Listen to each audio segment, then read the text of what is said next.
Друзья, всем привет! Сегодня я подготовил для вас несколько полезных и дельных советов и самоделок, которые могут пригодиться каждому мастеру. Итак, погнали!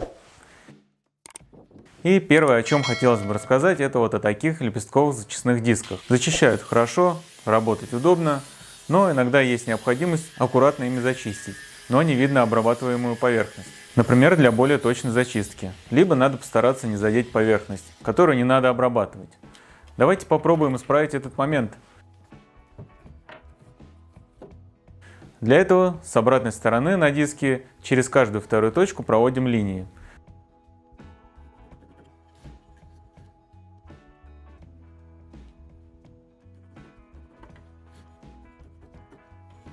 А затем от линий по краям чертим еще линии. Между этими линиями получится ближе к центру 20 мм, ближе к краю 30 мм.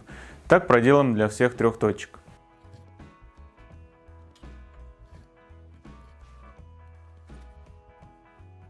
Теперь фиксируем диск и делаем запилы по линиям с помощью болгарки.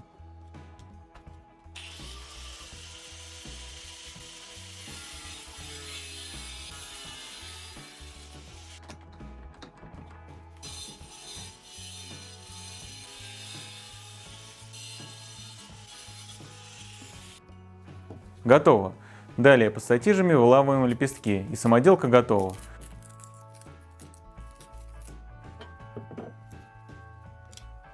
Получился сегментно-лепестковый диск. Такие продаются в заводском варианте. Они нужны для хорошего обзора зоны шлифования сквозь диск во время работы. Такой диск исключает повреждения поверхностей, не подлежащих обработке, и во время шлифования происходит меньший нагрев деталей самого диска. Пользоваться, конечно, лучше заводским, но иногда и такой самодельный подойдет. Только работать надо на меньших оборотах, так как все-таки он уже не такой прочный, как был раньше. Бывают также случаи, когда шлифовальный диск совсем стерся, а работу срочно надо закончить. Других дисков нет, а этот, как вы видите, совсем не хочет шлифовать.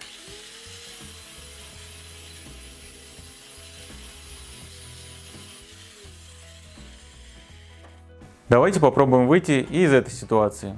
Для этого нужна просто наждачная бумага. Шлифовальный материал так и так, конечно, понадобится, тут ничего не поделать. К этой бумаге мы прикладываем диск и очерчиваем по контуру.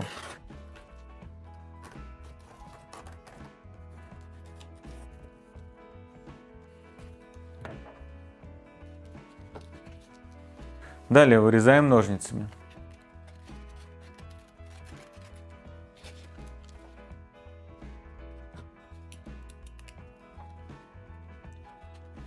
Вот такая штука должна получиться. Теперь берем суперклей, я взял вот такой цианокрилатный, наносим на диск и приклеиваем наждачку, хорошо прижав, например, струбцины на пару минут.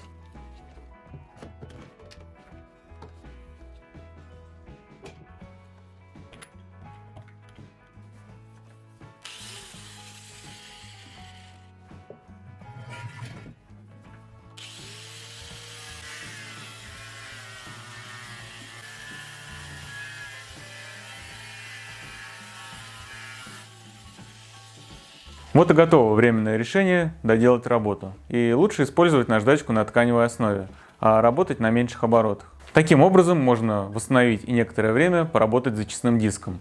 А после работы заехать в магазин и пополнить запас. Советую запасаться побольше, чтобы надольше хватало. Но, к сожалению, не всегда есть на это свободные средства. Я уже давно пользуюсь кредиткой. Например, я знаю, что через 10 дней у меня придет зарплата, и смело в ход идет кредитка. Я на нее что-то покупаю и успеваю гасить взятые оттуда деньги в беспроцентный период. Банков, в которых оформить такую карту, много. Но я остановил свой выбор на Тинькофф банке и расскажу почему. Во-первых, я получаю кэшбэк в 1% за любые покупки, 15% я возвращаю, если куплю, например, билет в кино через мобильное приложение Тинькофф. Также иногда попадаются интересные мне спецпредложения, в которых могут вернуться до 30%. Ну и планируем отпуск. 10% нам вернется, если будем бронировать отель через Тинькофф Travel. Кэшбэк приходит баллами, 1 балл равен 1 рублю. Хранятся 3 года. Кредитку можно сделать с лимитом до 700 тысяч рублей. Тут все зависит от вашей платежеспособности. Беспроцентный период 55 дней. Ну и популярная на сегодняшний день фича с рассрочкой у партнеров банка. Например, можно что-то купить и возвращать долг равными частями в течение, например, 6 месяцев без каких-то переплат. И добавлю, что пользование кредитной картой даже лучше влияет на вашу кредитную историю, чем обычный пользовательский кредит.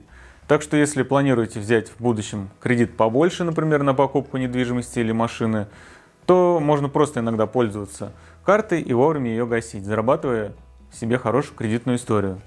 Оформляйте карту Тинькофф Platinum по ссылке в описании, и вам вернется 2000 рублей, если потратите 5000 рублей в первый месяц пользования. А также вы поможете в развитии моего канала. Для следующего приспособления понадобится пылесос и неодимовые магниты. У меня есть вот таких 3 штуки, разной формы. Их мы приклеим по кругу к краю шланга пылесоса малярной лентой.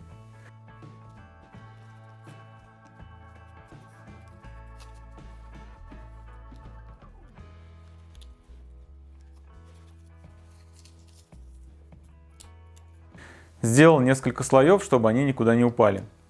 Вот такое простое приспособление, и вот оно для чего. Допустим, у нас есть достаточно мелкие саморезы, гаечки или детальки, которые магнитятся.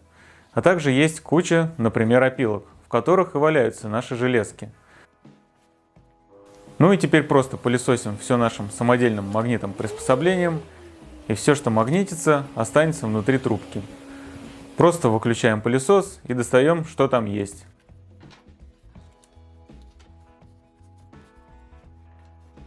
Вот они, наши гайки и саморезы.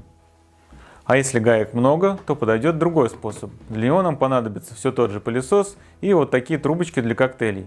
Трубочки обматываем малярной лентой, так, чтобы все это плотно входило в шланг пылесоса. Затем вставляем трубочки в шланг. Теперь мы можем пылесосить те же опилки, например, вот в таких контейнерах, без необходимости все оттуда доставать. Очень удобно и практично.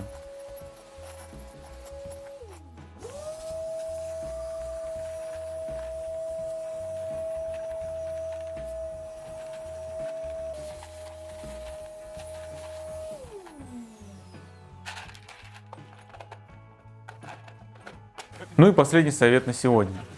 Допустим, надо наполнить бочку, но шланг так и норовит выпасть из нее, особенно по мере наполнения. Тут помогает только вариант с заталкиванием в бочку длинного куска шланга. Но есть вариант попроще. Для этого нам понадобится обычный электрод, который мы вставляем в шланг и изгибаем в виде крючка. Вот и все. Теперь шланг никогда не выпадет из бочки и можно спокойно наливать воду.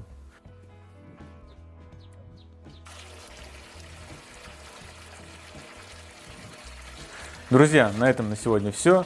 Вот такая подборочка советов получилась. Надеюсь, вам понравилось видео и вы поставите лайк под ним. А также напишите в комментариях, какой совет или приспособа вам понравилось больше. Ну и как обычно попрошу тех, кто не подписан на канал, обязательно подписываться и жать на колокольчик, чтобы не пропускать новые и полезные видео. Всем спасибо за просмотр и пока-пока!